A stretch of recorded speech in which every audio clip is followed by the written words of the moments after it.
There we go. We are live streaming this webinar in a moment.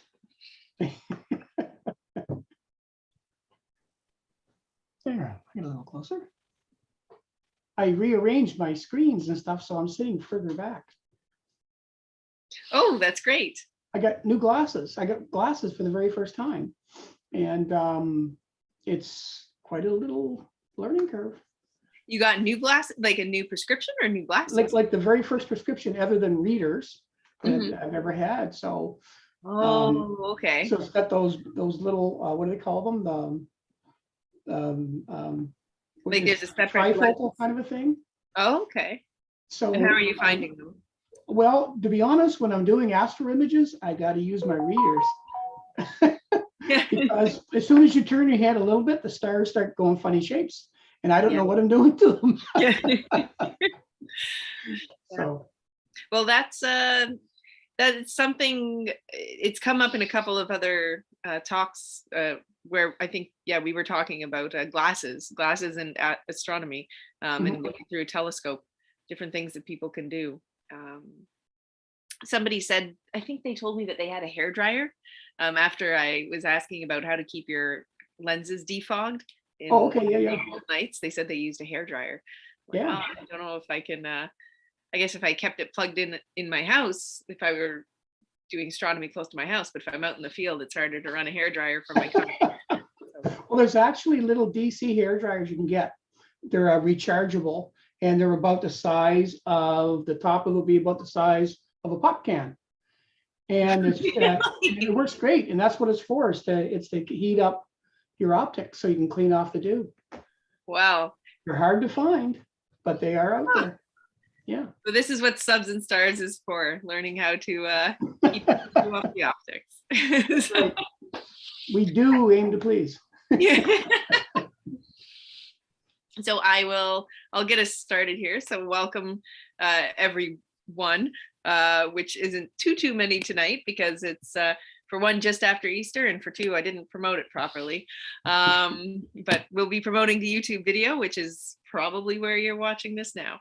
And so I'm Allendria Brunjes. I'm the editor-in-chief of Sky News magazine, of which I have a copy right here, the March-April issue. Canada's Astronomy and Space magazine. And with me tonight, Paul Owen, the magnanimous, stupendous, wonderful astrophotographer, Paul Owen, who has been doing astrophotography for more than a decade now, hey? Yeah. And is our astro image editing instructor. And so tonight we're going to be looking at the M106 data that was put together by the RASC Robotic Telescope. The RASC, sorry about my tweeting there. So the RASC Robotic Telescope, the team has been putting together data for us. Sky News, for our 20th anniversary of our Photo of the Year contest, we decided to collect data that we could give to people for free so that they could learn how to edit astro images, because that's oftentimes people think, you get a telescope, you get a camera, you set it all up, and then they may not realize the weight of the editing process, where sometimes you're collecting, say, 20 hours of data, but then there's more than 20 hours of work on the other end. So indeed. And so Paul, how did you feel about this data set? It was good. It was a target that I've never done before. And but the data set's good. There's some things in it that we'll talk about tonight in terms of a good way to approach this in assembly of it. And so we'll cover that stuff, but it's a great target. It's a wonderful galaxy. And hats off to you for doing that amazing job on the one behind you, because I really like what you did to that. It was fantastic. It's because the galaxy looks so large in the field of view. Like it's with the Deerlick group, we had a much smaller, I guess it just appeared much smaller, and so it was a little bit harder to pull out the details. And also maybe because I've gotten a little bit of practice and listened to you and your instruction, this one felt a bit easier, and I managed to pull out some of the dust, which I was quite pleased with. And Stuart has also been a great help. Stuart Heggie is one of the members of the RASC Robotic Telescope team, and he gave me a little bit of advice on how to pull out the core in Photoshop using the high pass technique, which is where you take the image and then you kind of like it's almost like an invert, and it looks like an emboss, like it looks like I've carved it out of stone. And then you know, make it real light and kind of erase little pieces of it, and you get a core like that. Well, that core looks fantastic. Thanks. I mean, it's not as blue. There are most of the pictures I see of this, it's quite blue, eh? Mm-hmm. Yeah. There's a lot of blue in it for sure. But also, and you and I talked about this, what isn't in this data that could be added to it down the road is hydrogen alpha, because a lot of that core that you're looking at that you brought out so nicely, if you had to put the hydrogen alpha in on top of that, then that would just flourish right out of there. It would be just amazing. So I do believe, is it that there's a Hubble image of it out there where they've got some excellent hydrogen alpha data, and it looks almost like just it's kind of shooting out almost. You know, the way that it's laid in there. Anyway, it's a very nice target. Yeah, let me see if I can. I'll just share my screen very briefly here, and I've got a couple of different screens. Yeah, there. But yeah, so that's the target there, and those, you know, we're not necessarily NASA, but no, but that dark stuff that you pulled out so nicely, not so much the really red stuff that's kind of jumping off the galaxy, but all the stuff that's actually going in the circular motion that you pulled out. If you look at that, it's very dynamic. It's very dark. So when you don't have the hydrogen alpha, you will have the darkness of it, but it won't be as red. And that's an amazing image. Yeah, and another thing is, like, when I was putting this one together too, I noticed that we didn't have the hydrogen alpha data, but these little points stood out very brightly, and they are hydrogen alpha. Like, they show up really nicely in hydrogen alpha, eh? Yeah, they do. Yeah, there's some very nice regions in and around those arms. You can see hydrogen, even the red channel itself you're working with actually is bringing it out. So yeah, no, they caught it very well. And so tonight you're going to tell us a little bit about stars, which are all around this galaxy. I could not. I did a very though you probably can't see it because it's like a little bit fuzzy. It's zoom. My stars are ringed. My stars have some of them have blue rings, and each and every single one of these stars has a little white dot in the middle, and it's like gray on the outside. So my stars are not perfect.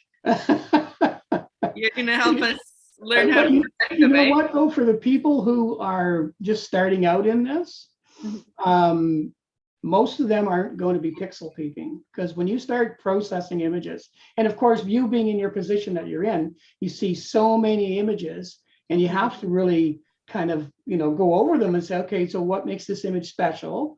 Because a lot of these images that go in the magazine, they have to be, it has to tell a story.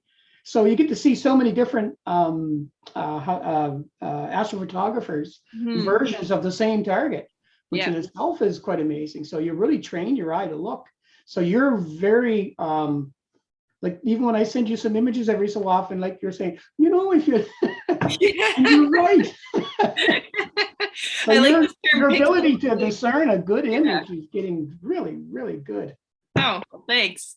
Everybody sends amazing images my way. The Sky News community is full of amazing astrophotographers. Yeah, it's a lot of people that, and you know what, the pandemic, I guess, if nothing else, has fostered even more, because the industry itself is just exploding in terms of people doing this, because of the onslaught of the equipment that you can get now and the software. It's just making it easier and easier to do imaging. Whereas, say 15 years ago, when people were out there manually tracking their object in an eyepiece for hours and hours and hours. Or even shooting with film, if you can imagine. Yeah. Yeah, I can. I don't really want to. Oh, But I agree. I agree. But anyway, we're in a good place in time now. So if anybody out there that wants to start astro imaging, and there's so many people now, there's so much support online. It's a very easy hobby to get into now if you have a bit of patience. And as we talked about on the last episode, with all the data that's available from the robotic telescope, if you want to try your hand at doing the imaging or the process editing first, that's made available through the graces, of course, of Sky News. And or if you're a RASC member, you can purchase data, and lots of it, for a very, very, very reasonable cost. And dip your toes in the water and see what you think. You may fall in love with it, or you may think, well, I'll just look at magazine, I'll look at Sky News and get my get the film. Yeah. So that's where we are today. Yep. All right. So if you like, I can get into what we came to do tonight and do some processing and things like that. I'm going to try to move my screen over a little bit. And every time I do this, there we go. And I'm going to go and open up the image that we're starting with. And now I'm going to try to share my screen. I'll go share screen and cross our fingers this works. Yeah. And you can tell me if we're sharing. We're sharing. Beautiful. That's a lovely galaxy you've got up there. Yes, there it is. Okay, perfect. Okay, so this is the target of this month and last month, the wonderful M106. It's an absolutely beautiful galaxy. And if you look at it closely, there's some other things happening in and around it. Usually when you find a galaxy, it's not hard to find other ones. And there's a few of them in and around in this particular image that are really, really quite nice to look at.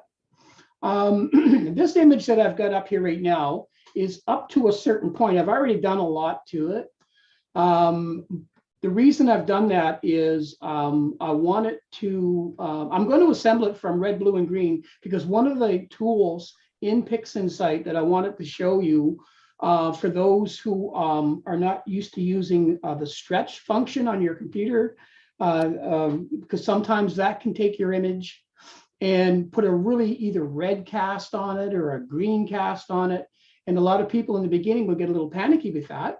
So I'm going to show you a technique as to how to avoid that right from the get-go. And when you're assembling your data, and it's called linear fit. And I think I might even start there. Let me just see if I can get the right screen for that. Yeah, here it is right here. Good. So I'm just going to close a lot of this stuff right now that we don't need. And I'm going to start right from scratch on this, because I want to, excuse me, I want to show you how to assemble this data. So this particular data set came in red, green, and blue. I think there was a luminance with us as well. There's a luminance, yeah.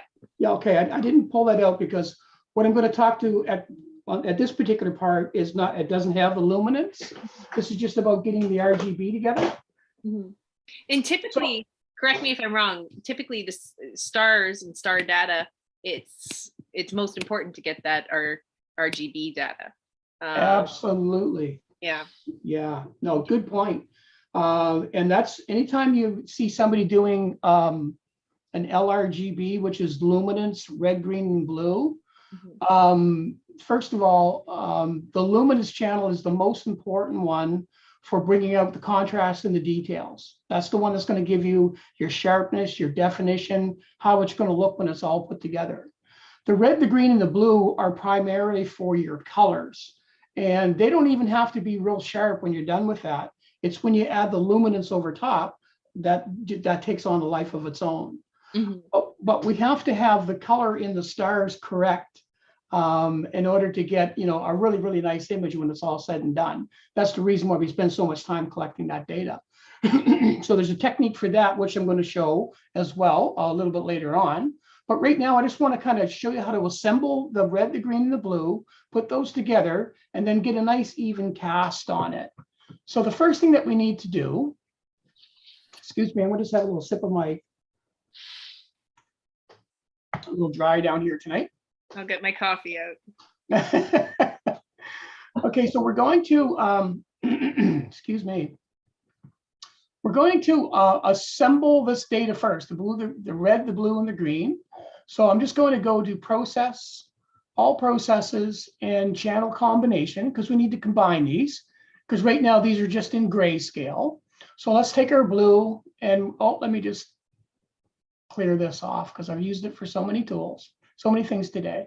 So make sure, first of all, when you use your channel combination, that you're checked for RGB, which is red, green, blue, because there are 6 different things you can do with this combination. But when you're doing this portion, make sure that your RGB is connected, or checked rather. So take your blue and pop it into your blue. Take your green, pop it into your green, and take your red and pop it in to your red. And that's really all you have to do with this, other than taking that little circular button and pushing it. Now what we've done is we've taken, through the power of PixInsight, we've taken our blue, our green, and our red channel, and we've come up with a color image. So let's take a look at it. Let's do what we call a stretch. This is just an auto stretch. We're not actually changing the data per se, but we're just having a peek at it. So there we have a red, a green, and a blue image all put together. And it actually turned out and color balanced very, very well. It really did. Mine did. When I first stretched it, it was very, very red. Yeah. And I'm going to show you why it did that. So I'm actually going to close this image out, because this is how it should turn out for you. And I'm going to show you why it did. So if I take my blue image and I'm just going to back out my linear fit, because I use my tool on this, and my red image, and I'm going to back out my linear fit, and my green image, and I'm going to, and that one's not, but that is backed out. Okay. So basically, when you open up these 3 images, you're going to see 3 what looks like black and white, which is called grayscale images. And they all kind of look similar, but typically when I was looking at this data and I put them all together and I just put a little histogram on it, the softest of the 3 was the green channel. The strongest of the 3 was the red channel. And when you first put yours together, Allendria, I'm going to assume that you got a very heavy red cast on your image. I didn't do any work on them before I put them together. Oh, okay. Yeah. Well, had you done that, yeah. it would have been very, very red. So let me just show you what it looks like before we do anything to it. And this is coming. And the reason I want to show this is because this will happen to you when you first put these together. So let's put our red. Oops, let me just first of all clear this again. There we go. So red to red, and blue to blue, and green to green. There we go. And now I'm just going to hide these little guys, put them out of the way again. And we're going to make our image again. So this is what would happen when you first get this data, if you've done absolutely nothing to it. Now we have an image. Now let's stretch that image. And look how red that is. So it's got an extremely heavy red cast to it. So that means that a lot of the energy of this image was actually, when they were taking the 3 different filters, the red is the most dominant on this. This is extremely heavy. So when you put a histogram on this, you're going to see more of that red to the right side. And in fact, I could probably show you that rather than just trying to describe it. We'll go to Easy Processing Suite. Just do a little soft stretch on it so you can show, so I can show you a histogram. There you go. So you can see that the red is extremely strong on this image, whereas the blue and the green are kind of in sync, but the green is the softest of the 3. Okay. So knowing this, what I want to do is I want to match the intensities of each of these colors. So based on that, the softest is the green, which means it's the less intense. So I want to put the least amount of intensity on all of these images so that we're starting out with the least amount of intensity to begin with. So let's just turn this off. I'm going to make note of that. That's I completely forgot. I'm going to be quite honest. I forgot to look at my histogram most of the time. I was looking for clipping, but I didn't look for where the colors were. Yeah. So that's good to know. Yeah. Yeah, and it's and that's the nice thing about a lot of the tools in PixInsight. There's quite a few of them that actually have histograms in them, and they're quite used. Now, when you're using Photoshop, I think it's got a histogram right up on the top corner you can keep on at all times should you want to use it, correct? Yep, it was there. It's just I didn't look at it. Yeah, and look, trust me. To this day, I'm doing stuff like that. So, but that's what the fun of this is. You can forgive yourself, right? So, okay, so let's take this image, and what we want to do with this is we want to do what we call a linear fit on it. So I know this image is really, really red cast, and I really don't want that anymore. So I want to make this, I want to make it right. I want to make it so, number one. So let's take image 67, put it off to the side for now, and let's take our linear fit tool. Whoops, sorry, wrong one. No, just want to shrink them again. Sorry. Do I have a linear fit open? No. Okay, I'll open one. So processes, all processes, and right down where it says linear fit. And it's a really, really simple tool. So all we're doing is we're looking for a reference image. Now, just as we explained a moment ago, we want to use that green one because it's got the least amount of intensity. So let's take the green one, and we're going to take it, and we're going to put it in there as the reference image, okay? So that's the one all intensities are going to be based on. So we're going to open up our red, and we're going to open up our blue. And now all we do is simply take the blue triangle, drop it on the red, and it's going to match intensities with the green. And just give it a moment, it'll do it. It's pretty fast. There we go. It's done. So now we can just put him away. Let's do the same thing with the blue. Well, that's a handy tool. Oh, to start your image this way, this is not color correction, but it makes color correction's job so much easier because it's correcting even intensities in the red, the green, the blue channel. Mm-hmm. So once we've got that done, we tuck him aside. We can put linear fit away. Now we're going to take our channel combination again. We already have it in place, but I'm going to reset it because I want to use the ones that we just added the intensity to. So let's go blue to blue. Let's go green to green. And let's go red to red. And let's create a new image. Okay, just simple as that is done. Let's put channel combination aside. And now let's stretch our image. And ta-da, there it is. A very well-balanced image right from the get-go. And here's what it would look like should you not use linear fit right from the beginning. There are ways to correct this along the way, but if you do this right from the beginning, then you've got a very good base to begin your processing with. And that took you about 30 to 40 seconds, where it took me, I think, maybe an hour. Red like this, yeah. So yeah, okay. Yeah. I see. So, yeah, and you know what? The beauty of PixInsight and a lot of the people that I talk with is, and I keep telling them that, you can do everything in Photoshop. Yes, you can. Mm-hmm. And you can do things in Photoshop you can't do in PixInsight. Mm-hmm. But there are so many things that PixInsight do so much quicker and easier once you understand the tools and get it into your workflow. It makes it a little more enjoyable because you have a little more time getting to the good stuff. Yeah. If you know what I mean. Yeah. And it's like I said, it's a value of time, spending as much time as I did, and the fact that I'm watching you here do this in 3 or 4 minutes. It's, and it comes out beautiful. I'm like, okay. So we don't need this one anymore. So we're going to close him off because this is the one that we want to deal with from this point. So once we've got that done, then your color calibration becomes very, very easy.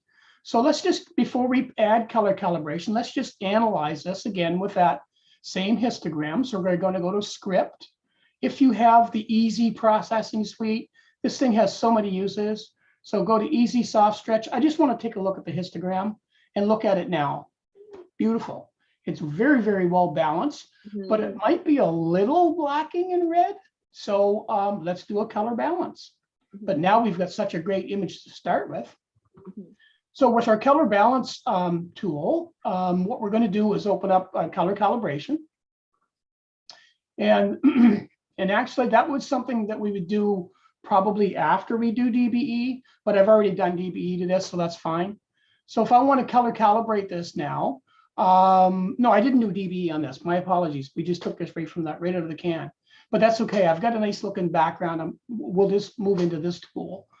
So the color calibration is, it's designed to give you a nice even color base because you want to have all your colors as equal, contributing as equal as possible to give you the most natural blended color. So let's, the first thing we need to do with color calibration is we need to take a sample of the background with no stars and no portion of the galaxy.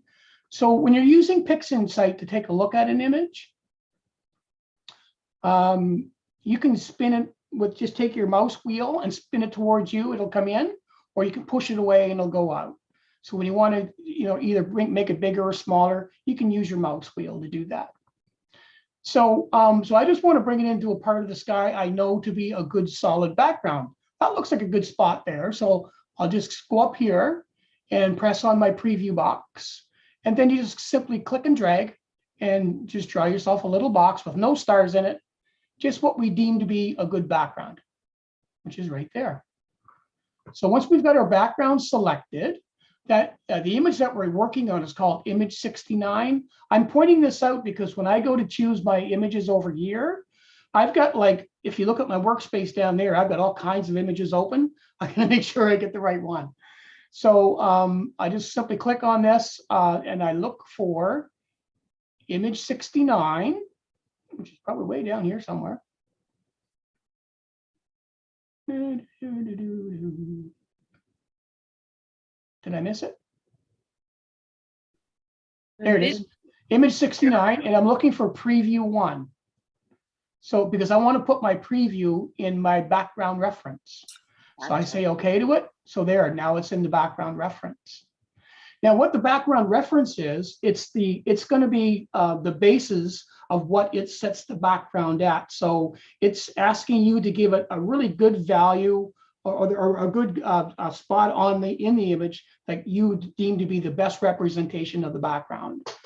As far as the white reference is concerned, you can, if you want to, take a preview of the image of the galaxy and put it in there. But if you choose structure detection, then it's going to use the stars as the white reference in the image. So you don't have to do anything else, really. Just make sure structure detection is checked off.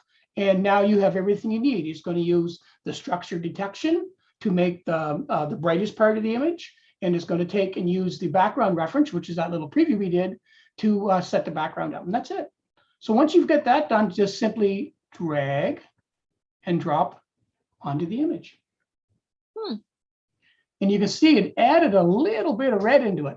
You may not be able to see that there, but so we did that. So now to prove that we did something, we can go back to our script, back to our utilities, or sorry, back to easy processing speed, soft stretch, and we should now see some red in there too, which we do, but for some reason it's not showing it on this one.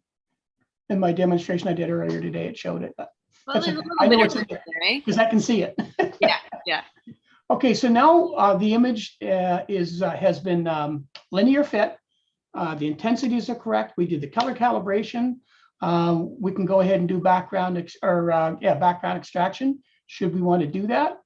And in a lot of cases you will. I haven't fully stretched this image because I'm seeing a lot of data regardless. It's there. It looks really, really good. Okay, so that is those two things I wanted to talk about. let's see what else we wanted to talk about here today. Oh, yes. We were talking about changing the size of the stars, shrinking the stars, and whatnot. So maybe let's do some of that, because that's actually it'll bring us into a couple of different things that as we go along with this. Typically, your changing of stars will do after you stretch. That's when you kind of want to do most of that stuff. Okay. So in that case, let's just say we want to do that. I'm just going to do a little soft stretch on this. So I'm going to unstretch the image. So now, because it's still linear, and I'm going to just go to processes, all processes.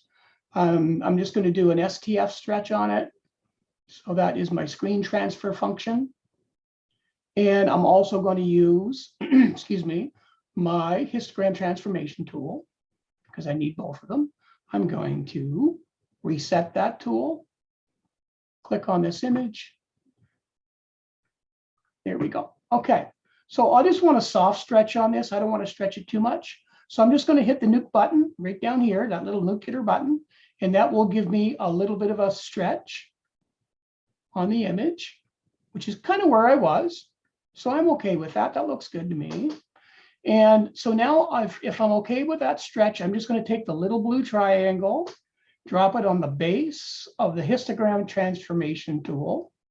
And it puts all the color, and there's that red we were talking about, and it puts all the color right into this histogram transformation tool. Now all I need to do is to take that, apply it to the image, and it will be stretched, because it's still not stretched yet. So I'm going to take and take the blue triangle from the histogram transformation tool, drop it on the image. It will turn white, don't panic, because we have it double stretched. So I'm just going to turn off the stretch on the screen transfer function. And there we go. We can put that away. We need it no longer. So now we have a stretched image. Excuse me. So let me just put away the histogram transformation. We don't need that either. So now what we want to do is we want to shrink those stars, let's say. So in order to do that, we have to create a star mask. Now, a star mask in your future is going to be there. It's going to be in your future. You will have to learn how to do star masks for a lot of reasons. One of the reasons would be if you want to, say, color your stars better without affecting the background or without affecting the target itself, in this case, the galaxy, then you have to be able to isolate those stars away from all of the other components in there. And the way to do that, of course, is with a star mask. So, when you open up a star mask, there are some default settings that are on them that work relatively well. I'm just going to get rid of that preview just one second. That work relatively well. I just tweaked a couple of them, and I'll just kind of go over a little bit of what the star mask settings that you'll be adjusting typically. The only one in the mask processing down here that you really need to adjust is the truncation, and you need to put that to 95. It starts out at 100.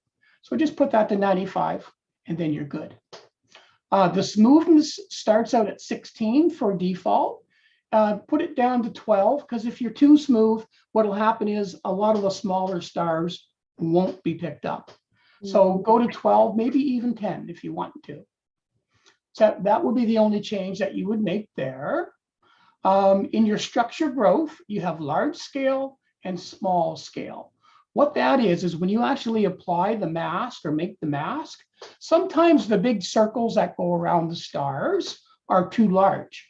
So you can actually reduce that with the large scale structure growth.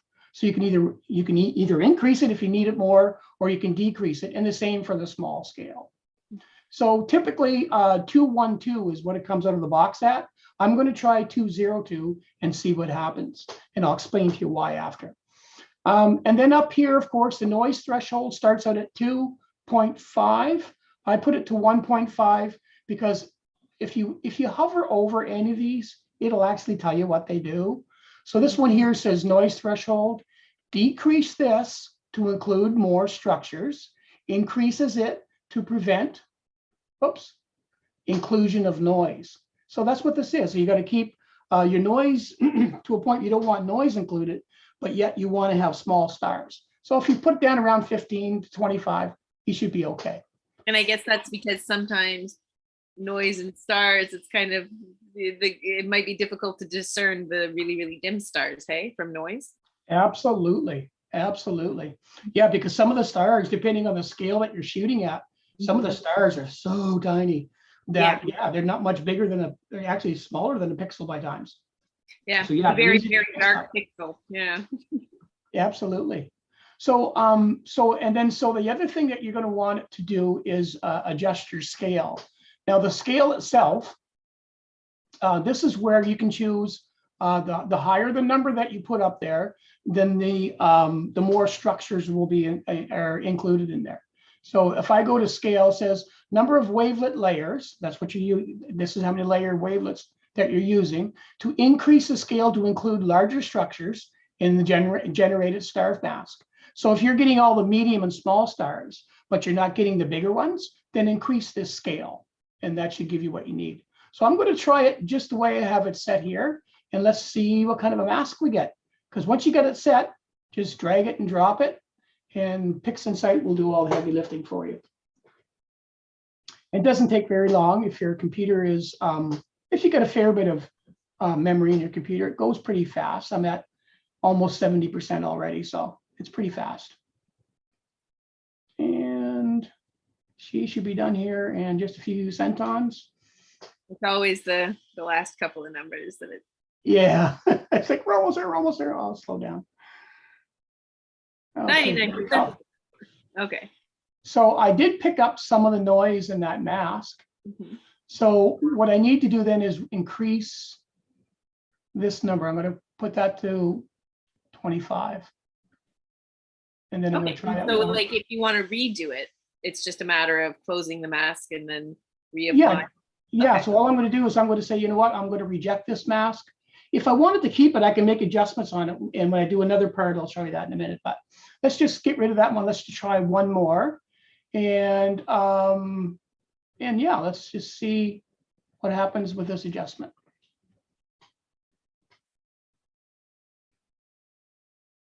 And at +2, this is a stretched image too, and I didn't really look at the background and that kind of stuff, but let's just see what we come up with. If it's still a little bright, we can adjust that down easily enough. And just for anybody who might not know, a mask will show like the opposite, right?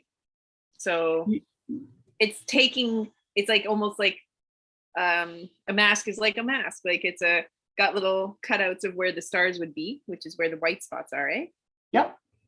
And then those are going to be the spots that are being edited, or the opposite? So so what's going to happen, it depends on how you use the mask, because like you said, what is white reveals. Is it white that reveals and black? Yeah, black conceals and white reveals. Okay. But you can invert the mask, and we'll talk about that too. Right now, I still have a little bit of noise in that mask, so I'm just going to just to save some time, I'm just going to go into my processes, all processes, and I'm going to go into curves. Where are you? Right in front of me. Curves transformation. Curves transformation, and I'm just going to just take a little bit of that noise out. I'm going to blacken the background a little bit more. There we go. That's better. It's out. Ooh, that's a trick. Yeah, just make sure that I didn't take out too many of those really tiny stars, because I want to work with them too. Okay, so that's good. So if I like that, I just simply hit my go button. Now my mask has been altered, and I can put this away. Now I've got a mask. Let's see how it fits. Drag it right over and lay it right on top of your image. And then by simply hovering your mouse over that blue line on the top, click on and off, you can see what's being protected. You can see that we're protecting the galaxy and all of that stuff. So that's good. That means that this mask is going to protect all of those things. So, so now to apply the mask. Oh, before I do that, let me just see if I can do it this way here. No, I'll have to apply the mask first. So to apply the mask, all you do is you take the little tab on the side, you grab it with your mouse, click and hold, and drag it and put it on the other bar. And then now you've applied that as a mask over top of this image. Okay. So now we can simply shrink the mask because the mask is now active.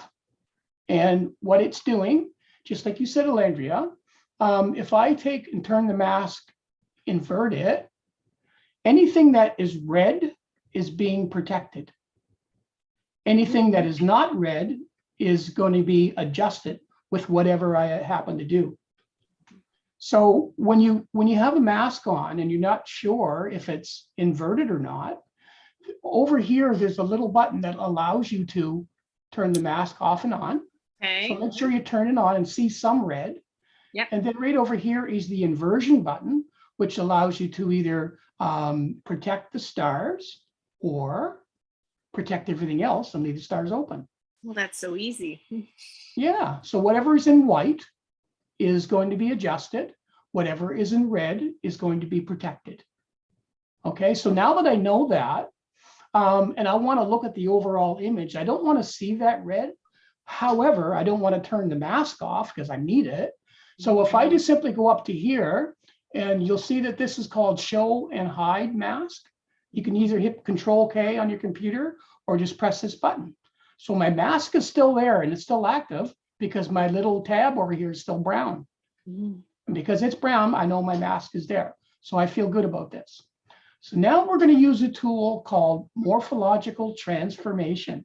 That's a long word. And it's a long tool, but it's a really simple tool once you understand what it's designed to do. And in most cases, most people use morphological transformation for de-emphasizing or shrinking their stars. That's what this tool does. So in order to use it correctly, you have to mask your stars because you don't want to do anything to any other part of the image except the stars. And thus, you need that mask. So let me clear this off.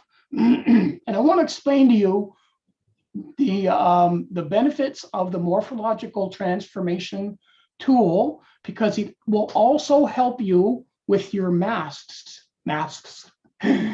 So this is the mask that we just created. So let's say for some reason that the stars on this mask were too small and they weren't protecting enough of the star and it was leaving gosh knows what around the star.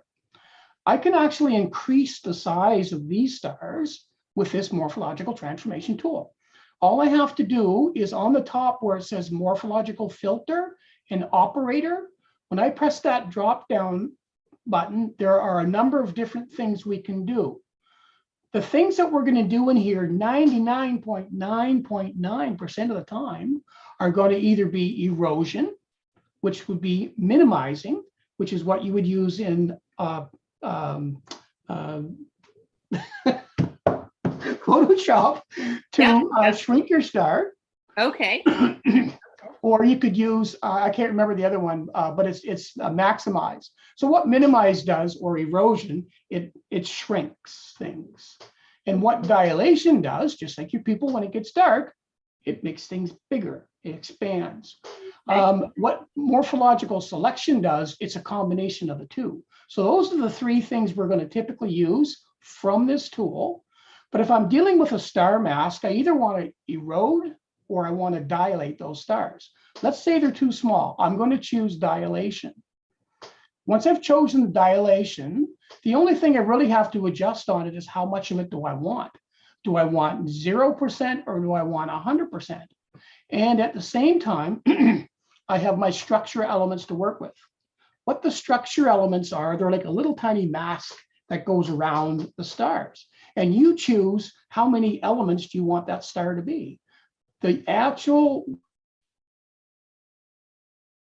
would be anywhere from 5 to 9, any one of those three choices. However, there are going to be times where you're going to want to use different ones. And I'm going to show you what that does. So if I choose 5 elements, the only thing I have to do over here is decide what kind of shape do I want this to be? Well, I'm dealing with stars, so I want it round. I want it round like a star. So I always press that little button right there that gives me my round like a star shape.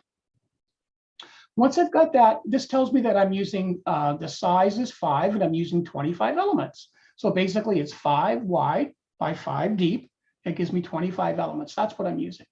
So let's try and dilate this by 80% using a 5 element, and keep an eye on how the size of these stars on the mask.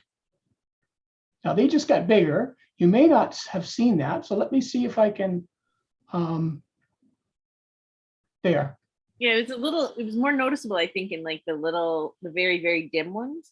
Yeah, let's do a before and after. So before, there's how small they were. After, see the difference? Mm-hmm.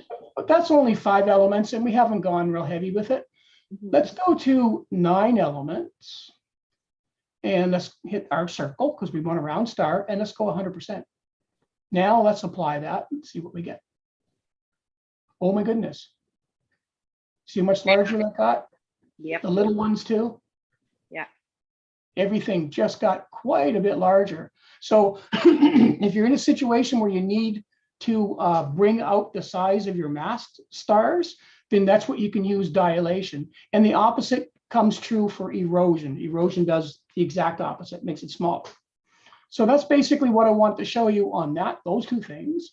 That's not what I'm going to use on the image, however. What I'm going to use on the image is I'm going to choose morphological selection. Now you notice when I had it in dilation, or if I had it in erosion, this selection is grayed out, so I can't do anything with it. So I have to choose that and turn that on. So I'm going to go to morphological selection. And now when I put this right dead center, I'm right halfway between. If I go to my right, I'm going to start to dilate. If I go to my left, I'm going to start to erode. So in this case, I want to erode because I want smaller stars. Mm-hmm. So let's take a sample of our image, and let's just do our little preview window, and let's cover that, and let's look at our preview. So there's our stars. So this is the preview. We're not doing this to the image, we're doing it to a preview because we want to do it quicker to see what the results are going to be. And you can see a little bit of that color in there too. Like yeah, you see some blue, some red star. Yeah, absolutely. So I like to use my favorite settings, and this, when you start doing this, this is going to come down to what you deem to be the correct settings. But you're only going to be adjusting the amount, which is how strong do you want the effect, and you're going to be adjusting the selection. How much dilation, how much erosion do I feel fit?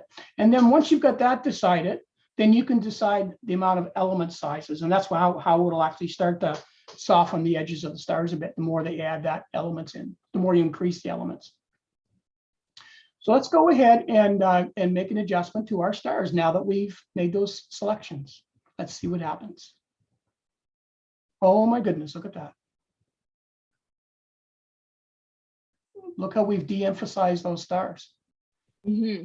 The bigger ones and the middle ones. Remember how I said some of the tiny ones, the mask isn't going to touch, and I didn't want to touch them because I don't want to make them disappear.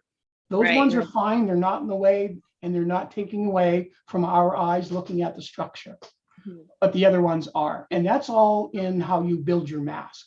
You know, how small a structure do you want the mask to be, and so on and so forth. A little bit of practice, and trust me, it's really, really easy to do. So if I'm happy with this, I can say, you know what, I'm like this, and I can go ahead and do what I'm thinking. Let's go to extremes. Let's just say, oh, I just went crazy. I feel I want these really, really tiny stars. Okay, let's try 13 with a circle. Yeah. And let's try just the same setting, but just go to 13. Let's see what happens. Oh, look how small they got. Oh, geez, yeah. I mean, they really went down. But you know what else happened with this? If you have, like I have with this data, and I'm not sure where it comes from, I'm going to talk to my good friend Ron Breacher and find out. But there's a lot of red, and I don't know if you noticed it on your stars, Allendria, but there's a lot of artifact that's happening on these stars. JPEG. No, I noticed the ball in like all of my stars had a dot in the center. Oh, okay. So that, well, you know what? I did notice that there was some ringing. And I can Yeah, like a little bit of blue ringing around, especially the blue stars. Yeah, yeah. And there's ways to get rid of that. And one of the other tools we'll talk about tonight, it's called de-ringing, and we'll talk a little bit about that too. Yeah, and so just a note on the shrinking too, though. Like, so I think you brought it up right there, is like one of the reasons you would want to shrink your stars is so that you could give breathing room to the object, eh? And Yeah. And Adam Block, I'm sure you know who he is. He developed a star shrinking procedure in the Easy Suite. So if you go to Script, Easy Suite, and Easy Star Reduction, and if you open that up, I better not do that because I might throw things off. But in any event, if I open that up, oh, there it is there. Adam Block's de-emphasis method. okay. So he actually created and was part of this making of this script to actually de-emphasize stars. So what you described is exactly what this is designed to do. It's designed to take away from trying to look through a whole bunch of headlights coming at you on the highway to read the sign that's down the road, right? You want to turn those headlights down so you can read that sign. And that's exactly what we're trying to achieve here. So so this is before we applied this shrinking, and here is after. Before, after. And you see how smooth those stars got? Because we had talked before about how do you get those edges so nice and soft and that. Some people like a hard edge, some people like a soft edge. I like the softer edge. I like a soft look to my stars. I don't know why, I just do. Well, it blends into the picture a little bit better, I find. Like you're right, it takes away that headlight effect. Yeah, and like you said, the transition from the color of the star to the dark background is a much nicer transition, right? It's just smoother. So, excuse me, and it actually helps too when you do this, when you blur the edges a bit. If there are artifacts or irregularities in the shape of the star, it'll actually give you some forgiveness on that too. Yeah. Okay. I get it now. Yeah. Yeah. So there's a lot of benefits to doing that. That little artifact. I just checked the picture that I've got, and like the red stars do have like, and mine it's even more pronounced where I've got this artifact that kind of almost goes all the way around some of the stars. Yeah. And I'm not sure where that came from. I'm going to research it. It could be something in the stacking and that. So I didn't download the level 3 data, but I think I'm going to, and I'm going to go ahead and stack it and do all that stuff myself and see if I can work it out. And if I can, then I will report back to you and let you know that, it just may have been the way it was stacked, and it might not be, but anyway, it's possible. That's all. Okay, so that's it. So if we like this on our preview, then we simply open up our image and go ahead and apply that to the whole image. Drag and drop is all you have to do. Just wait for a minute and it will do its wonderful magic. And it's pretty quick there too, eh? It's quick, yeah, it's done already. So now we want to see a before and after. So here's our stars after the application. Before, look at that. Oh wow, yeah, and it almost makes them look a little rounder too. It does. Like I say, it creates a lot of forgiveness for stars that aren't so round. And we're going to talk about that too. I'm going to show you a technique how to take some of the egg shapes away from the stars, which is nice. But so this to me, the morphological transformation tool is probably one of the most powerful tools that PixInsight have, because I'm a star person. If my stars are shaped right and the star colors are good and the background's good, I know the target's going to be wonderful, right? Because if those things aren't right, then I know all the other things aren't going to be right. If you can't get the stars right, it's like the rest of it is more complicated. It's it's a giveaway. It is, and so star shape and star color, all that stuff is so important for a really, really good image. So that's basically the morphological transformation tool, used either on an image or used on a star mask to alter the star mask so that it fits the image stars better. Okay, any questions or anything at this point while I take a sip? Not that I've seen so far. I did Okay. note on YouTube, where we've got some viewers, that they can put their questions in the chat there, and yeah, or the chat in Zoom, whichever you prefer. Okay. But nothing yet. Okay, that's good. I do have to say that these, like, as far as like the photo judging is concerned, like that is something that judges do look at, like in both the photo editing contest as well as in the regular photo of the week contest. Is like stars come up constantly. Like it's good stars are an indicator. Yeah, they are. They're such a big part of the image, especially if you ever took an image and printed it and blew it up. Mm-hmm. Then that's when you're gonna either, oh no, I did that, or oh, I did that. So yeah. Those stars good. It goes with both like the Milky Way landscape shots as well as with deep space objects. Like it's Absolutely. Deep sky. Sorry, I've been watching a lot of Deep Space Nine lately. I love all that stuff. So yeah, no, absolutely. A lot of these techniques would help a lot with your images especially when you get into stacking, where it's not just one image, because there's a lot of these things that you have to have a certain stacking algorithm to take care of a lot of the stuff. And I think we might have talked about that before, about when you're stacking just a few images and you get airplanes and things in them, you have to toss those frames away. But if you stack just a few more, because of the algorithms that are in there, you can actually keep those, because of the amount of frames that are in there with the algorithms in the software. It allows you to keep those frames, and it will get rid of those star trails and those Starlink things and all the other things that go through your images. So all good stuff. Okay, so we covered linear fit, we covered color calibration, we covered star shrinking. We cover, we want to talk about high dynamic range, how to emphasize our core of our galaxy to give us more strength. What you spent a lot of time doing on your galaxy, which turned out wonderful, how you were able to bring out a lot of the detail in the central core of your galaxy. I'm going to show you how I would do it with HDR transformation. So the first thing I want to do is get rid of my mask. So you go to mask, remove mask, and that round tab is gone. So now we are no longer masked. I don't need morphological transformation. I'm going to close that tool. And I'm going to redo or get rid of that preview. And now we have our image. So we have our image to a point where this has been, the luminance data has been added to this. And this is a step that you would do after luminance. So let me just show you in my workflow where that would go. So typically when we're going to take and put all of this together, we would start with the channel combination or the linear fit, channel combination.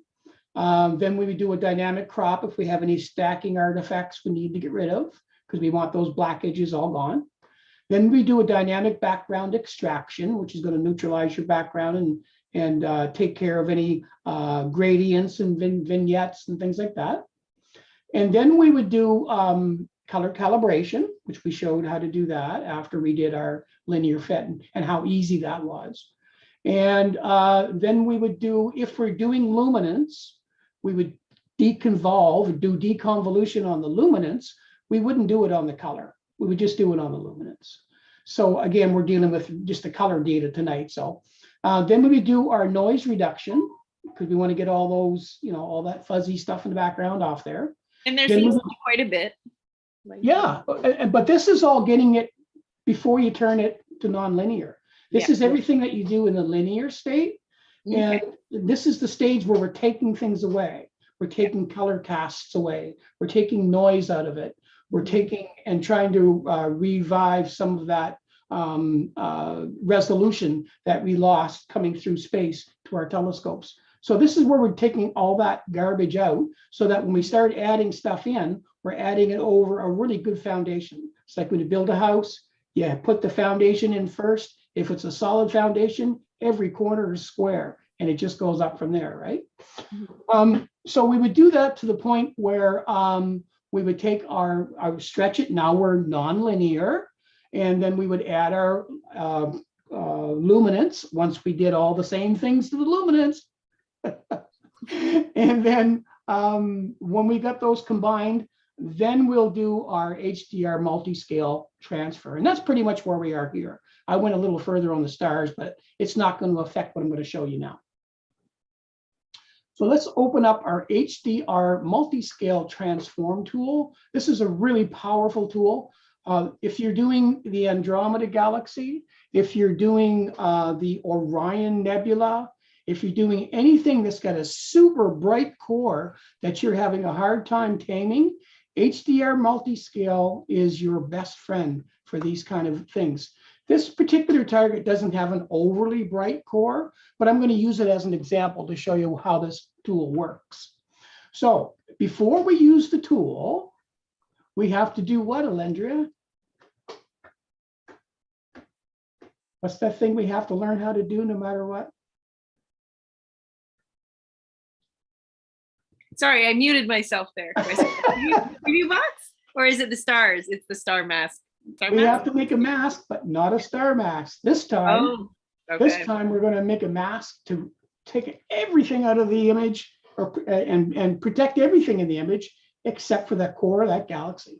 So how we do that is really quite simple. I'm just going to move my tool down there for the time being.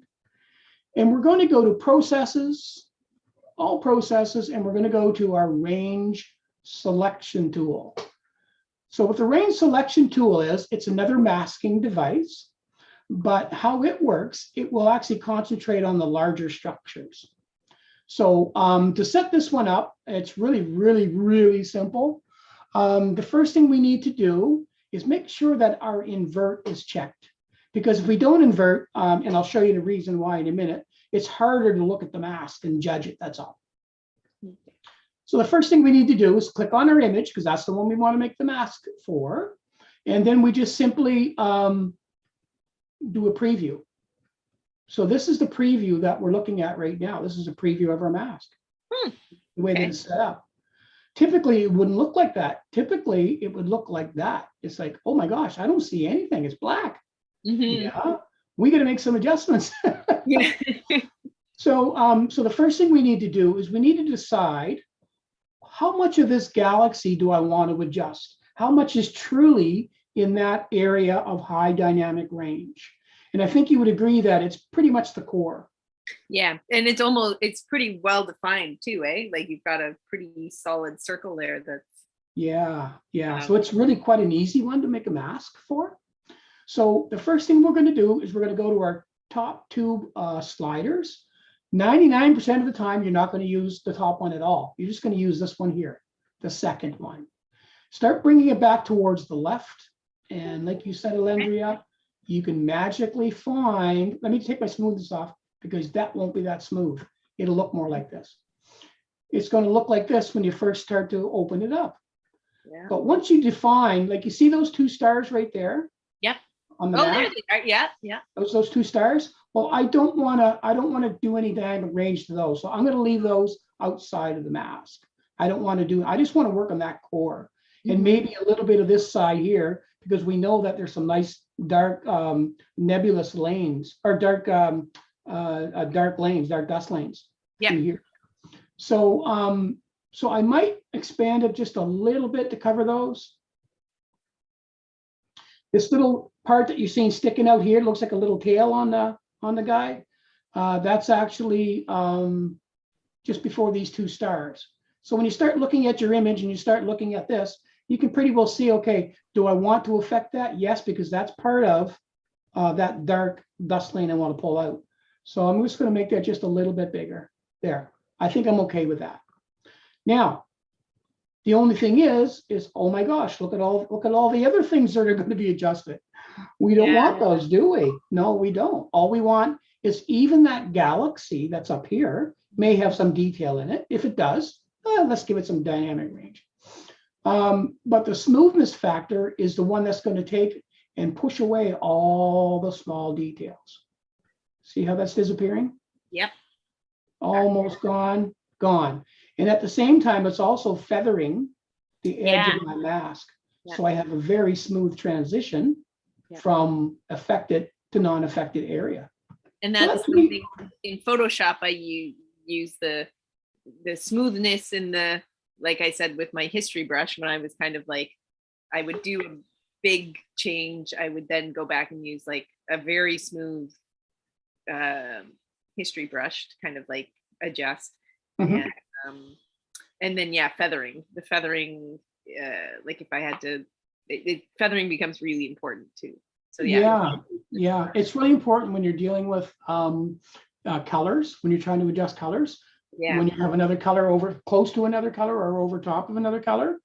The smoother you can feather that out, the further you can feather those edges, absolutely, the much nicer your image will be. Okay, so with this mask, I think we're okay with this mask, the way that it looks. If you weren't, let's say you thought, you know what, I don't really want to do anything with that little galaxy because all it is a fuzzball. There's no real definitive lines in it. I want to mask it too. Well, just like in Photoshop, and I know you've used this tool a million times, we're going to go to Process, All Processes, and we're going to use our clone stamp. Oh yeah. Clone stamp is our best friend by times, isn't it? Yeah. So how this works is really quite simple. Click on the image you need to want to adjust, then click on the reset. Everything turns blue. There are 3 adjustments you're going to make in this. Most of the time, you're just going to adjust the size of the brush.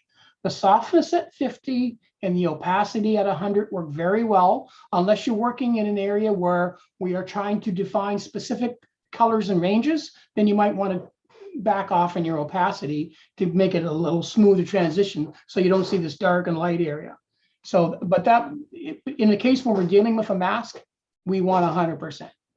So all we do, once we've got the size of the brush that we want to use, which here I've chose 50, goes up to 100. Then what you do is you take, and on your computer, you press the control button, and then you take your mouse, put it close to the item that you want to mask, and just click it once. Oh, just a sec here now.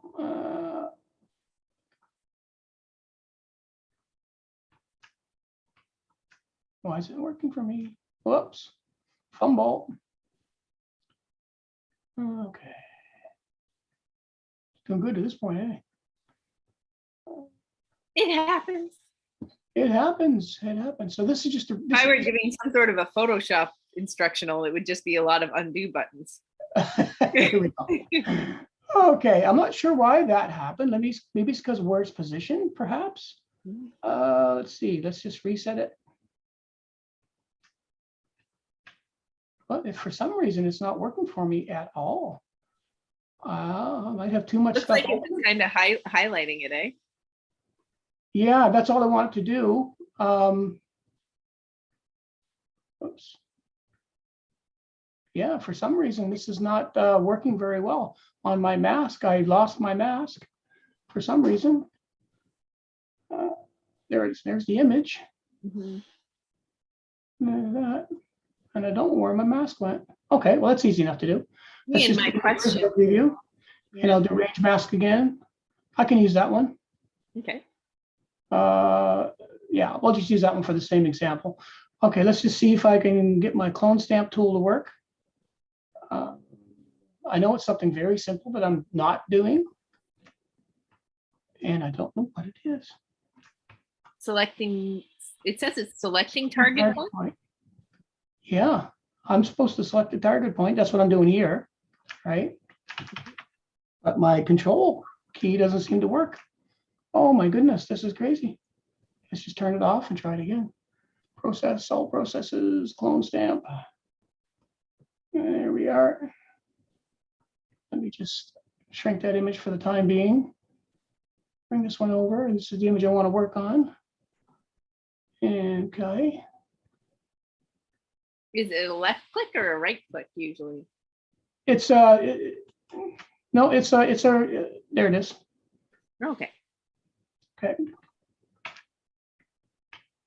Okay, so then you just basically click on your mouse, click the control button and click the mouse down, and it puts an anchor point right there. So you can put that wherever you want, right? Okay. But then if you want, you just simply fill it over. Ah, okay. That's it. So that part is now protected in your mask. That's it. Once you've said, you know what, that mask looks fine, just go to the green checker, and that will apply the change you made. And then we're going to go ahead and close the clone stamp. We don't need that anymore. Now we'll open up our image again. There we go. So now we have our mask, and we're going to put our mask, apply it to the image. We're going to shrink our mask down. And before we do anything, we want to find, okay, I know my mask is on, but I don't know if it's inverted or not.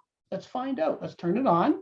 Perfect. All I'm going to adjust is my galaxy. Everything else is protected. Okay. I'm trying, like in my head, I'm thinking red, like stop. Like this red will stop the rest of it from being affected. That's perfect. You know what? We should tell them to put a little stop sign on all the red stuff. Yeah. It's a great idea. And then the other stuff should be green for red, green, stop and go. Green, yeah. Okay, so we know the mask is going to do the job. So let's go ahead and just hide the mask. And now we're going to open up that multi-scale transform tool. Now, this is done in, there's two ways you can do it. You can do it with HDR multi-scale, which does things in layers, or you can do it through a median transform. I'm going to show you both, but it's real simple. This tool, remember you talked about having those black rings or dark rings around your image? So you actually in PixInsight have a lot of tools that have de-ringing support in them. So if I turn on this de-ringing, then it allows me to take my adjusters, and if I'm looking at a large scale item that's got a big ring on it, then I can actually adjust that ring out of it if this tool creates it. Same as small scale. I can take that small ring, if it's on a little tiny star and I'm getting black rings maybe inside the galaxy, then I can actually take and de-ring those things out. If you use, I'm just going to turn it off for a minute. If you use the median transform, you will not get de-ringing, or you will not get ringing rather. So those are two options that you have. They both do sort of the same thing, but they do it in different manners. So if you find that one method doesn't work quite as good as the other method, then at least you have choices with this. And it's just a matter of checking this box and performing the same operation. That's all it is. So because this is done in layers, consider the layers protection layers. The smaller the number, the least amount of layers, the more effect you're going to have on the target. The more I add layers to it, then the more subtle the changes will be, which kind of sounds counterintuitive, but that's how it works. So let's go ahead and let's do a preview around our galaxy, because this is what we want to adjust. Let's have a good look at it. So there's our galaxy. Pretty. Look at those Isn't bright it beautiful spots. Yeah. I love this galaxy. Yeah, you do. But you can see that there's a lot of interesting structures in here. There's some spiral arms, smaller ones. This is that red nebulosity, that hydrogen alpha you were talking about. Yeah. There's all kinds of it just in those arms. There's just so much of it. It's just a gorgeous, gorgeous target. So, and it's so just it blows my mind to think of just how many stars are in like that little spot. Like how many, Yeah, I how don't many, know how millions, billions, trillions? Yeah, it's just there's absolutely tons of them, and again that's typically nurseries for stars. Usually in those hydrogen alpha areas, that's where they are. Okay, so let's make the adjustments we need to on this multi-scale transform. All we're going to do is click on to lightness, click on lightness mask. That's all we have to click. Forget about everything else down here for now. And I would suggest starting at maybe 6 number of layers. And let's go ahead, and because this is a preview, we can do this off and on a whole bunch of times and very quickly to find out the adjustment we want to make. So let's drag and drop. And let's have a look at that central core. Based on what you're going to see here, I think it's going to be too aggressive, but let's look. Yeah. Woo! Yeah. That's pretty darn good. Fire. Yeah. Yeah. But That's you know what? coming out. Everything that's in there, that black that you see, is actually in there. Yeah. Let's turn it off and on. See, it's not creating anything. No. It's not artifact. It's just emphasizing and digging out from those extremely bright areas the detail that's hidden within that core. And that's the whole idea behind this tool. So let's try that maybe with a little And less. it's really just because like these images, like they contain so much data, and it's data that it's there. It's just not necessarily, it's in the code and not visible to our eye, right? So it's pulling it out. Yeah, yeah. It's kind of like having a really good meal and then not eating all the stuff. It's like so much more on my plate, but I didn't know it was there. It was hidden under all this goodness. Yeah. Yeah, it's a smorgasbord. It really is. But when you're dealing with the data that you get from that telescope down there and the skies, oh my gosh, that is unbelievable. Okay, so let's try a little softer approach. Let's try 8 layers, and let's pop that on there, see what happens. Now that's much more reasonable, isn't it? Mm-hmm. Yeah. It's still left our core intact, so we can still get that nice central point, which we can bring out with a curves transformation tool. Yeah. It's and I'm going to shrink it back a bit, but look at the dark dust lanes we can see now. Remember all those dark lanes we were talking about? Yeah. Can you see those up in there? Yep. And back, yeah. And this whole area is now more defined. Mm-hmm. I'm seeing more definition in this. So as soon as I start to apply other things in here, I've got more to work with, because I'm at 1-to-1 now. 1-to-1 for this particular software means 100%. So I am not losing any quality. I'm not pixelizing. I'm not going beyond 100% of my image.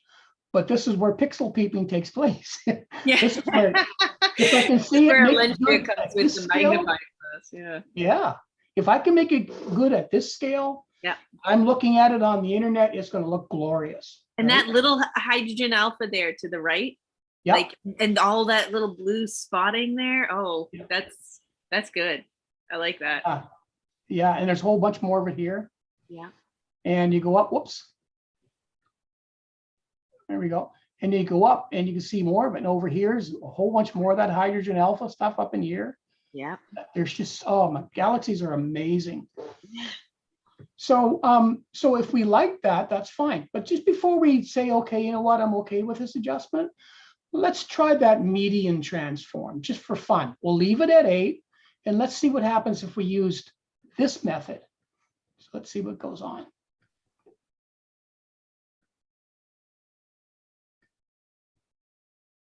Okay, so that got aggressive. Yeah, so aggressive. So let's go to 9 and let's see what happens. Aggressive, but I don't think I dislike it. Let's see what the 9 does. It's a little softer. Yeah.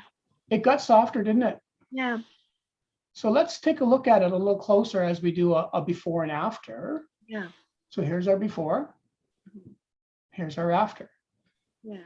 So it's no right or wrong. It's a matter of taste at this point, hey? It really is. Yeah, it's like, what do you like? Yeah. So if I'm going to be processing this galaxy because I want to really get into it and study it, just like you're saying, with data like this, you could actually study this stuff, not just make a pretty picture. You can actually really learn about this stuff. Then I might be a little more aggressive. But again, we haven't even processed yet. We're just bringing out goodness here and there in the image. That's what we're doing with all these tools that are available to us. But if we like that, you know what? We say, no, I like that. Okay, so let's apply it to the whole image. And now, but we know we have our mask on, right? So we're protected. So the only thing that's going to get adjustment is the galaxy itself. So we'll go ahead and apply that. And that won't take very long. because it is doing a whole image instead of a preview, so it does take a little bit longer. Yeah, I did look it up. Messier 106 has, according to the internet, the Google, 400 billion stars. Oh, wow. And so here I am like, oh, I don't know if I got this like dust cloud or this, it's like, this is 400 billion stars that we're working with here. That is amazing. A lot. It's a lot. So there's before and there is after. Oh, so again, yeah. It's a toss up because we're kind of losing that real central point, right? But you're getting more detail in there. Yeah, and I think I could bring that back with some of the other tools that are in there. So, Yeah. but you're seeing the spiral arms, all that stuff. It's more so. So that's our friend HDR Multi-Scale Transform. That tool again is one of those ones that typically you're going to want to use a mask with it because you only want to do certain parts of the image, and that will be that. So that's HDR Multi-Scale Transform. Wonderful tool. And I think I attempted to do that with the what did I call it? The high pass. And it was like it dimmed the core a little, but brought out some detail. But it and so it's not this powerful and this good, but there was an attempt. And but you know what it is? If you were to, once you kind of do it a few times and it becomes just second nature to do it, I think you could get the same results, but you just have to maybe do a few more steps. Yeah, and kind of finagle it a little bit better. Yeah. Yeah, that's all. But the thing with PixInsight is it takes a lot of that heavy lifting out of it for you. Yeah. And that's what I really like about it, because its main focus is astro image editing. That's all it wants to do. And it does such a wonderful job. It really does. How are we doing for time? I can show you one other thing, or are we kind of? If it's, by all means, like let's do it. We've got 5 minutes right now, but I think that we can stretch it a little because it's it'll be on YouTube for anybody who wants to see it. So long. Okay. What I wanted to show you, and I think I have it on another. I don't know if I have it on here or not. Let me just check and see. Yes, I do. This one, and this is my data, but it's the principles will apply to this image here. Now, here's one thing that when you and I talking before we began tonight, and I was telling you that the exposure times and everything that they did down at the robotics scope site were done very, very well. Lots of times when we do the same thing at home, we don't get quite the same results. So lots of times we're starting out with stars that are blown out from the get-go. So we've got stars that are overexposed. So there's a very quick, simple technique to start you off on the right path if that should happen. And it's called HSV repair. And I want to show it to you quickly. So script, utilities, and repaired HSV separation. This is the tool. And basically what it does, it takes your RGB image. So let's say you got a one-shot color camera and you shot your image, or if you've already assembled your red, your green, and your blue, excuse me, then what you're going to do is this is so simple and so fast. I'm just going to find an image and I'll bring it out. Maybe I had to turn the tool off first, I guess. So this would be the image here, actually. Yeah, right there. So I'm going to put this one aside for a moment, and I'm going to open this one up a little bit. So if you look at this image, this is a non-stretched master light frame that you would get right out of your camera, or if you put your red, green, and blue together, this is your blended image, not stretched, nothing done, just as fresh, brand new baby. The baby's just born. And so what's going to happen here when you look at that star? Yep. Right up the very top here, because it's a really bright star to begin with. But I want to zoom right in on it, and I want to impress upon you how that star is blown out, right? It looks like Allendria's stars and all of them. Yeah.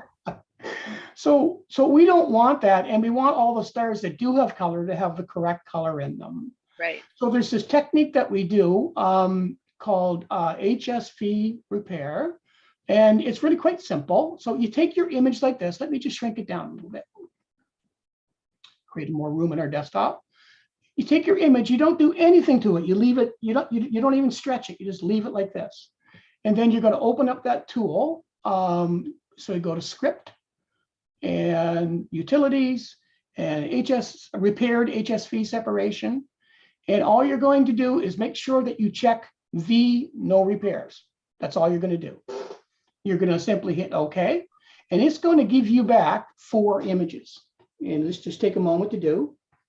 So what the H is means hue, what the S means is saturation, and what the V is value. So that's really what HSV means. This is almost done. And I really want to show you this because this was a game changer for me, especially when you're doing something like the Pleiades, where you're really pushing everything to bring out all of that sinuously beautiful nebulosity. And in doing so, 9 times out of 10, you get white stars. Everybody's got white stars with the Pleiades, except for those who can control it. And this is how it's done. Okay, and those stars are blue. Well, they look good, but they're going to look better. Oh no, Okay, I said they're so, blue. They're blue stars. Oh, they're blue. Oh, yeah. So what we're going to do here is, now that we've got the 4 images besides our image, let me just find out where it went. I think it's it there. Let's put him up there for a minute. So we've got these 4 images, and they are duly named, pretty much what we talked about. So one is called H, one's called V, one is called V, and one is called SV. Okay. And one is repaired and one is combined. It's the unrepaired one is the one we want to deal with. So all we do here is just simply go to our processes, all processes, and we're going to open up our channel combination. We're just going to throw this thing together. Channel combination. The only thing that we're doing here that we did not do on the red, green, blue is we're not using RGB, we're using HSV. That's it. We're going to clear this off. Click on that HSV. I'm going to take my V and I'm going to put it, my unrepaired V, put it in there. I'm going to take my H, put it in the H. I'm going to take my SV, put it in the SV, and bada boom, bada bing, that's it. All I do now is simply apply globally. It's now given me another image. So now this is the showstopper, folks. This is amazing. You wait till you see this. Whoops. Let me just get rid of channel combination for now. Let me just shrink that down. Okay, so here's our new image. Here's our original image. Let's make them both the same size. So that one is 1/10. Let's go to 1/10. And there. Now, I want to zoom in on that star. I want to show you some absolute magic. And I want to zoom in on that star. And I'm going to make them so big, but I just got to get there. So just bear with me till I get them to the point where I can find them. That's at 1/2, 1/3. Let's go 1 to 1 on this. Star, where to go? That's it. Yeah. There it is. I'll find it. Give me 1 second. My mouse is starting to lose battery. That's why it's. Oh no. There. There is the star after the repair. Here is the star before the repair. Okay. Now, but not only that, look at that. Huh. Now, also, take a look around. Let me the little blue star to the right. And yeah, I want to show you that because this is where magic really happens. There is that same star field. Looks like here. Yeah, because those blue stars are. Look, they're not blue over here, are they? Yeah. Okay. That's the way they should be, right? So what happens is this tool actually takes the data from out around the star, and it uses those pixels and looks at the color, and it actually fills in with the same color, the actual color of the stars. So it actually repairs, restores, or what's the word, preserves the Mhm. color of the stars. That is unbelievable. And even more so than that, let's look at this, because this is what really impressed me more than anything. If I look at the core of this star and I hover over it with Mhm. PixInsight, if I press this button, I can read and get data. Mhm. So if you look at the RGB, 63,703, I'm almost blown out all the way across the board, Yeah. right? Yeah. Let's look at it over here. Yeah. 29,000, 16,000, Yeah. right? Yeah. Look how much headroom I've got. And I'm already starting out of the gate. I'm starting with preserved star color. And I'm not going to be, in some cases, your stars are blown up before you even start. Yeah. So this would be the very first thing that I would do on an image if I looked at my data. And it's very simple to do. Just take your image, because we haven't done anything. We didn't stretch. We just put it together, right? And just hover over some of the stars. And if you're looking at stars that are, 60, look at that one, 65,000, that's it. It doesn't get any brighter than that. It's blown out. If you've got the ringing is really caused by stars being blown out. And so this is like, poof, like this is big. And we haven't even stretched. Right? And look at this one. Yeah. Right? Yeah. So that's it. So that is called, I keep saying it wrong. HSV. HSV repair. Oops, Repair. it's in script, utilities, and repaired HSV separation. Repaired HSV separation. There it is right there. There, that's the tool. Okay. Repaired HSV separation. And that, when you use that tool, when you actually stretch, there's a process. Instead of using that screen transfer function, the histogram that we always stretch with, there's another thing called masked stretch. And when it stretches it in layers. It focuses on the central portion of the data, not the black point or the high point, but the midpoint.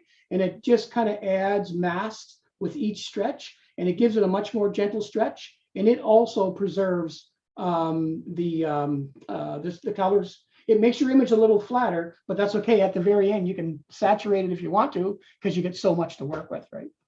Oh, that's great. Oh, yeah. So that was the one that I wanted to show you to save for the end, because as far as I'm concerned, that is just amazing. Yeah. Yeah. No, that's great. Yeah. So that's it. That's my